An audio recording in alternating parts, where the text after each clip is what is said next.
Let's continue our warm-up and review of yesterday's material with some practice using nested if-then-else statements.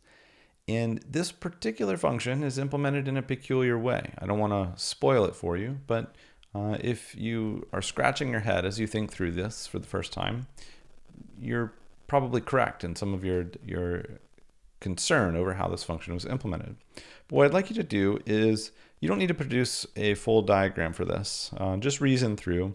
We're printing here, we're calling the pack function that was defined above. We're giving an argument, 3 different arguments. There's going to be 3 different lines of printed output. And we can kind of see that no matter which way this program runs, it's always going to return a string as this function defines. So I want you to pause the video here and try writing the 3 lines of output that you expect to be produced based on these 3 print statements. So go ahead and work through reasoning on these.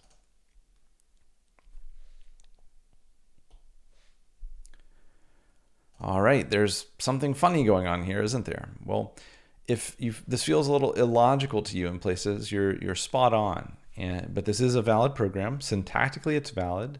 Semantically, there's some issues. Let's get to the bottom of it by playing around. So this first one is testing 0.0 as being assigned the value of degrees Fahrenheit, right? So 0.0 is, it's as if we've assigned 0.0 to degrees Fahrenheit within this function call.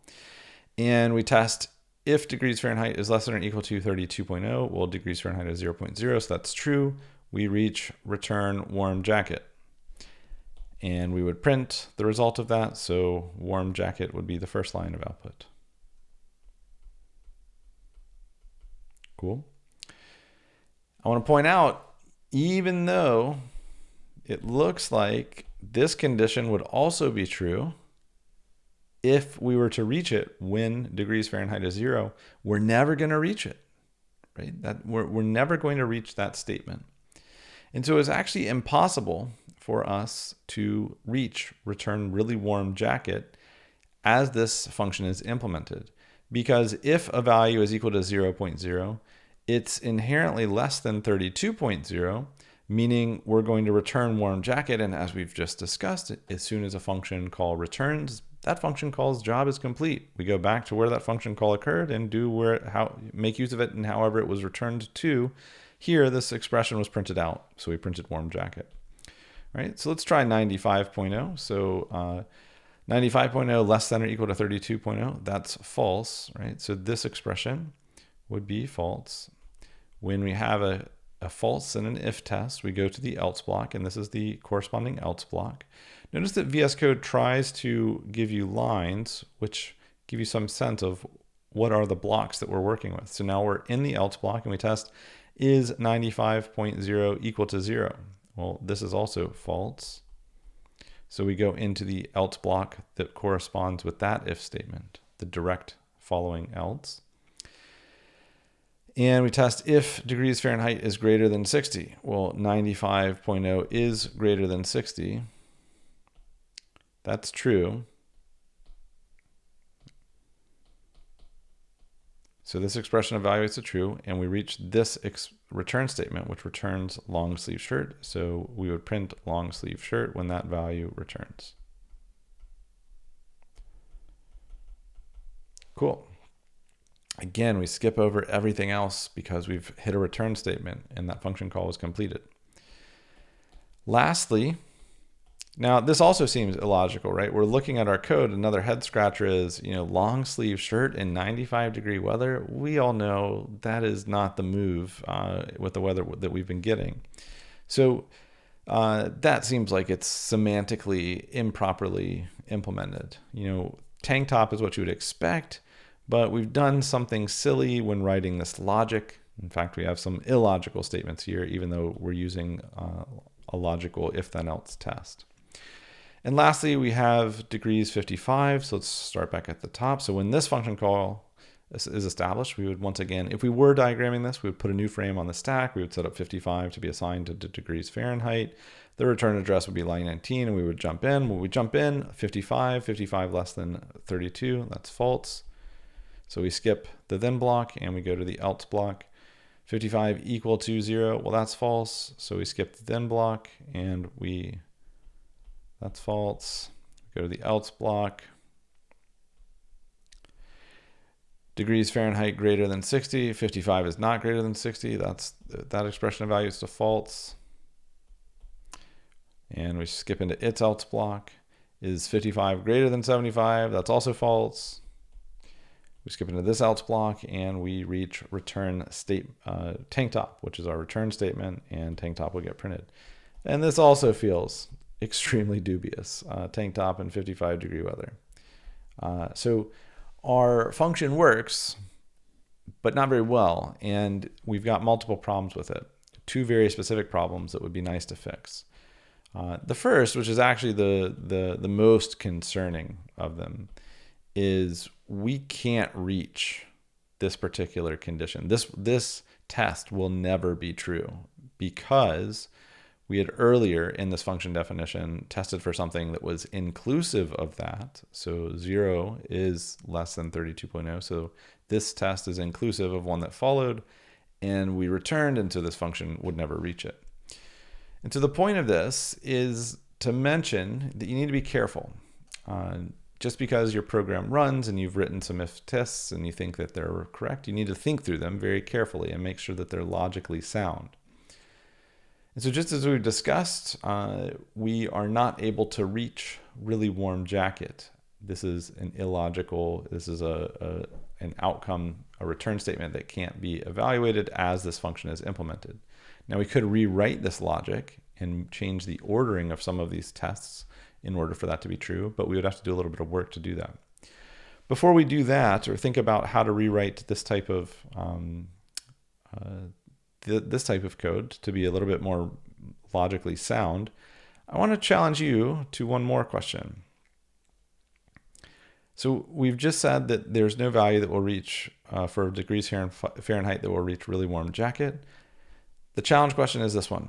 What other return statements are unreachable? So pause the video here and see if you can find some other unreachable return statement. Well, by process of elimination, you hopefully found that this one is not reachable either. Why? Well, notice degrees Fahrenheit greater than 60. If we had a value that would be greater than 75, it would also be greater than 60, just logically. So we're always going to return long sleeve shirt, even though we could have given a number like 80, like we did actually above. So 95 is an example of this. 95 was greater than 60, so we return long sleeve shirt. Whereas it was also greater than this, but because we never reached that statement, because we returned earlier in this function evaluation, this is an unreachable statement as well.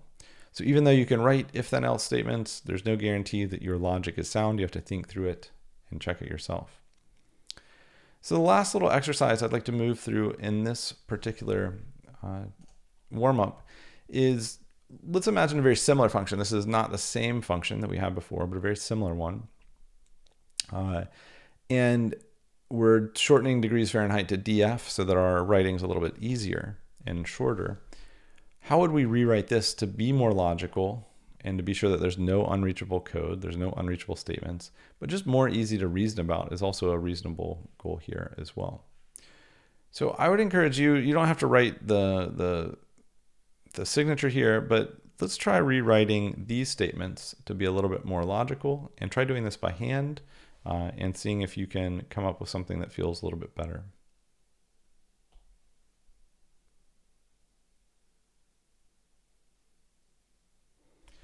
So let's just reason through this together.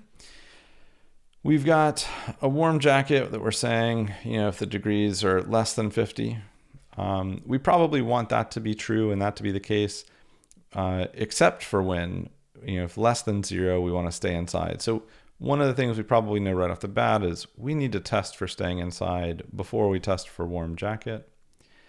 And then notice we're changing our signs here. Now we're saying if df is greater than or equal to 75.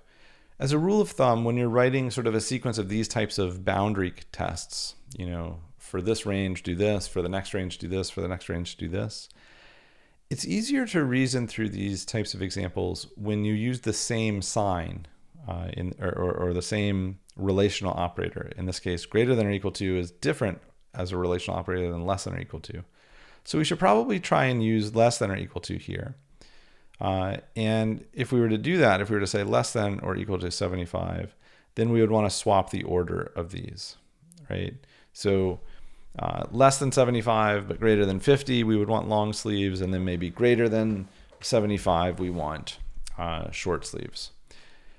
We'll talk about flipping the sign in just a moment, but let's get started with the first of this. So we mentioned we probably want to, if we're using less than or equal to, or the less than relational operator as our primary way of making these comparisons, let's go ahead and say, if df less than or equal to 0, then what we're going to do is return the string stay inside.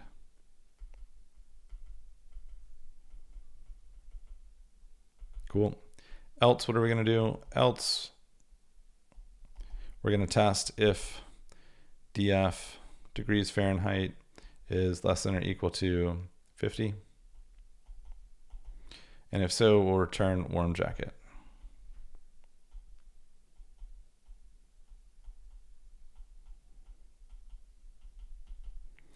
Else, if, and here's where we're testing df, and the question is, do we want to use less than or less than or equal to? Now, we have a few options here, but if we wanted to match the logic exactly, when you flip a relational operator like less than or equal to, the opposite of it is greater than, right? Because this covers the equal case. So when it's equal to 75, this example would have produced short sleeves, and it was, say, 75.01, we want it to produce, when it's 74.9, just a little bit less than, we want it to produce long sleeves. But when it's equal to 75, we want it to produce short sleeves. So we actually, when we flip a sign, you get rid of the equal symbol or you add the equal symbol if the equal symbol was there to begin with, so less than or equal to, when we flip it, it would be greater than. Conversely, if it were just less than and we flipped it, it would be greater than or equal to. So here we're saying if degrees Fahrenheit is less than 75.0, we would return long sleeves. And let me get out of the way here. Oops, sorry. There we go. Else, return short sleeves. And I'm just going to kind of scribble off the screen here, but you know what I was writing. And this is a much nicer implementation of the logic to the left that doesn't have any logical error. So there's no unreachable code here. Notice in the first example, stay inside was unreachable because if df was less than or equal to 0, then the first if then test would be true. And so if we wanted to use our friend from, elementary school in math, the number line, and we think about, okay, this is 0.0, this is 50.0, so these are our thresholds, this is 75.0. We kind of think this case here covered and was inclusive of 0.0, so it was all of these, and we're testing that first. Notice that we move that test up, we're testing it first. And then logically, it kind of makes sense. Continue on, take your next range, and here we're saying, okay, inclusive of 50, this range. We've already covered the 0.0 range, and so that's why we did this second. And then carry on, and I'll use maybe green here for, we reordered this because notice we flipped the sign here. And this would have said, let's focus in this direction, leaving our else here. But the reason why this comes together a little bit more logically, if we flip this so that we're using less than, and I'm going to use, let me undo that. I'm going to use an open circle here to mean not inclusive. And then for finally the else condition is everything else. So everything including 75. So we covered this, and now I'll use dark blue for finally the else was short sleeves, and I'll just write in the circle, and that's everything in this direction. just by process of elimination. And so we've covered the entire boundaries, all of our boundaries here. And using a number line like this might be helpful in helping you reason through, or do you potentially have an overlapping set of logic where you might have some unreachable code because of that. Great work in thinking through this, and be careful when writing complex nested if-then-else statements to be sure that your program is logically sound.